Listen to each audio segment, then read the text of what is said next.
isip, sa salita at sa gawa. At Lord, gawin mo po kami lahat sa aming trabaho, sa araw-araw.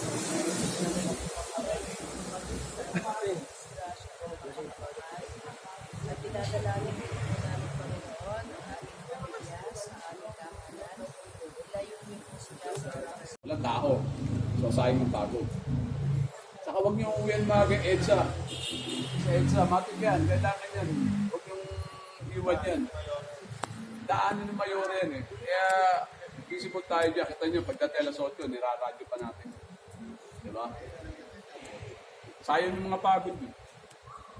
Sayang yung mga kandak nyo ng traffic ng mga last stress mo. Makakarte ka na, 4. Tapos napapagod kayo. Dumaan yung negative yung tao.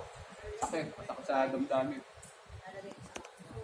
Tawagin nyo na si Luna, tinawag nyo na. Inatag.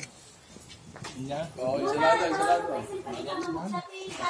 Oo, babawi yan. Kumain na lang kayo. Ngayon yung sa mga plato na lang, pe. Ba't bumumuya ka na? Oh, may bangaw eh. May bangaw. Kinuha ko yung kalat na kanin. Ay, dyan po sa kung may bagoong na ano, sarap. Meron islado dyan. Isa.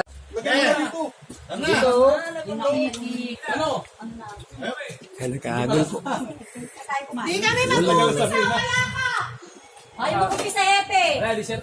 Hindi kami makakain. Hindi pa naman ito yung sardinas eh. Kami mag-uumisa. Dami lang yung kanin, di ba, ma? Marami Ito pa yung sardinas. Pwede na yan, sardinas. Pwede na yan. Pwede na yan, pag kumulo. Kumulo na. Madam, nakalimutan natin. May account pa pala. O yung daan hugasan natin. Ay, baka wala nang kakainin. Yan, ubus.